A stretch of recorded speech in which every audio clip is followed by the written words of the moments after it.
Okay, fourth and fifth graders, here's our story for today. It's kind of a funny one. It's called Dear Mrs. LaRue, Letters from Obedience School. And if you've ever had a dog, they probably are thinking some of the things that good old Ike in our story is thinking. And maybe you have felt the same way as Mrs. LaRue has felt. It's a pretty funny one, so pay attention and hope you enjoy it. The Snort City Register Gazette, September 30th. Local dog enters obedience school. Citing a long list of behavioral problems, Snort City resident Gertrude R. LaRue yesterday enrolled her dog, Ike, in the Igor Brotweiler Canine Academy, established in 1953. The academy has a history of dealing with such issues. "I'm at my wit's end," said Mrs. LaRue. "I love Ike, but I'm afraid he's quite spoiled. He steals food right off the kitchen counter, chases the neighbor's cats, howls whenever I'm away, and last week, while I was crossing the street, he pulled me down and tore my best camel's hair coat. I just don't know what else to do." School officials were unavailable for comment. Dear Mrs. LaRue, how could you do this to me? This is a prison, not a school. You should see the other dogs. They are bad dogs, Mrs. LaRue. I do not fit in. Even the journey here was a horror. I am very unhappy and may need something to chew on when I get home. Please come right away. Sincerely, Ike. Dear Mrs. LaRue, were you really so upset about the chicken pie? You know, you might have discussed it with me. You could have said, Ike, don't eat the chicken pie. I'm saving it for dinner. Would that have been so difficult? It would have prevented a lot of hard feelings. Needless to say, I am being horribly mistreated. You say I should be patient and accept that I will be here through the term. Are you aware that the term lasts 2 months? Do you know how long that is in dog years? Sincerely, Ike. Dear Mrs. LaRue, I'd like to clear up some misconceptions about the Hibbins cats. First, they are hardly the little angels Mrs. Hibbins makes them out to be. Second, how should I know what they were doing out on the fire escape in the middle of January? They were being a bit melodramatic, don't you think? The way they cried and refused to come down. It's hard to believe they were really sick for 3 whole days. But you know cats. Your dog, Ike. Dear Mrs. LaRue, you should see what goes on around here. The way my I mean warden, Mrs. Klondike, barks orders is shocking. Day after day I'm forced to perform the most meaningless tasks. Today it was sit and roll over all day long. I flatly refuse to roll over. It's ridiculous. I won't do it. Of course, I was severely punished. And another thing, who will help you cross the street while I'm away? You know you have a bad habit of not looking both ways. Think of all the times I've saved you. Well, there was that one time anyway. I must say, you weren't very grateful, complaining on and on about the tiny rip in your ratty old coat. But the point is, you need me. Yours, Ike. Dear Mrs. LaRue, the guards here are all caught up in this good dog, bad dog thing. I hear it constantly. Good dog, Ike. Don't be a bad dog, Ike. Is it really so good to sit still like a lummox all day? Nevertheless, I refuse to be broken. Miss Klondike has taken my typewriter. She claims it disturbs the other dogs.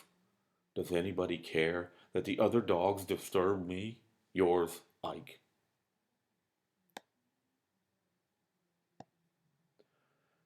Dear Mrs. LaRue, were the neighbors really complaining about my howling? It's hard to imagine. First, I didn't howl that much. You were away those nights, so you wouldn't know.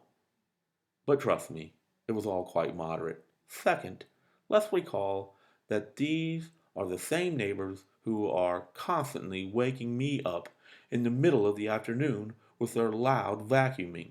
I say we all have to learn to get along. My life here continues to be a nightmare. You wouldn't believe what goes on in the cafeteria. Sincerely, Ike. P.S. I don't want to alarm you, but the thought of escaping has crossed my mind.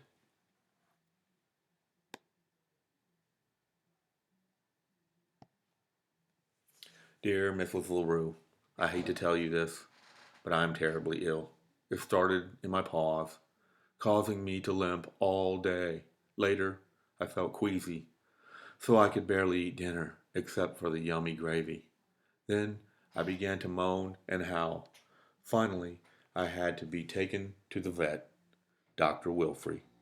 Dr. Wilfrey claims that he can't find anything wrong with me, but I'm certain that I have an awful disease. I must come home at once. Yours, Ike. Dear Mrs. LaRue, thank you for the lovely get well card. Still, I'm a little surprised that you didn't come get me.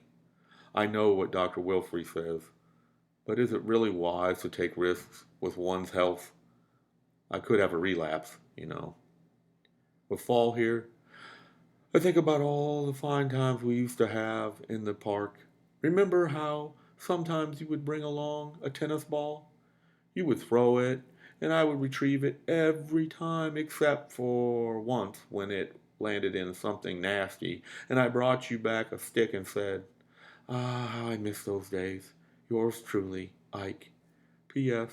Imagine how awful it is for me to be stuck inside my tiny cell. P.S.S. I still feel pretty sick." Dear Mrs. LaRue, by the time you read this, I will be gone. I have decided to attempt a daring escape. I'm sorry it has come to this, since I am really a very good dog, but frankly, you left me no choice. How sad it is not to be appreciated. From now on, I'll wander from town to town without a home or even any dog food. Most likely, such is the life of a desperate outlaw. I will try to write to you from time to time as I carry on with my life of hardship and danger. Your lonely fugitive, Ike. The Snort City Register Gazette, October 10th. LaRue escapes doggy detention. Former Snort City resident Ike LaRue escaped last night from the dormitory at the Igor Brotweiler Canine Academy. The dog is described as toothy by local police. His current whereabouts are unknown. To be honest, I thought he was bluffing when he told me he was planning to escape, said the visibly upset Gertrude R. LaRue, the dog's owner. Ike tends to be a bit melodramatic. Now, I can only pray that he'll come back. Asked if she would return Ike to Brotweiler Academy, Mrs. LaRue said that she would have to wait and see. He's a good dog, basically, but he can be difficult. My wanderings will take me. October 11th, somewhere in America. Dear Mrs. LaRue, I continue to suffer horribly as I roam this barren wasteland. Who knows where my wandering will take me now? Hopefully to some place with yummy food. Remember the special treats you used to make for me? I miss them. I miss our nice, comfy apartment, but mostly I miss you. Your sad dog, Ike. P.S. I even miss the Hibbins cats in a way.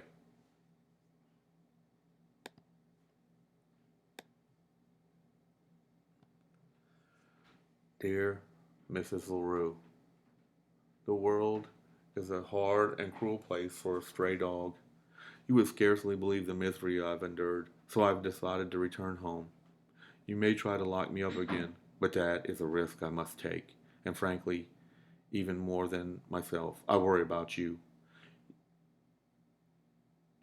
You may not know it, Mrs. LaRue, but you need a dog. Your mastermind friend, Ike. Snort City Register Gazette, October 13th. Hero dog saves owner. Ike LaRue, until recently a student at the Igor Brotweiler Academy, returned to Snort City yesterday in a dramatic fashion. In fact, he arrived just in time to rescue his owner, Gertrude R. LaRue, from 2nd Avenue, from an oncoming truck. Mrs. LaRue had made the trip downtown to purchase a new camel's hair coat. Apparently, she neglected to look both ways before stepping out into traffic. The daring rescue was witnessed by several onlookers, including Patrolman Newton Smitzer. He rolled right across the street, rolled right across 2 lanes of traffic to get her, said Snitzer. It was really something. I haven't seen rolling like that since I left the police academy.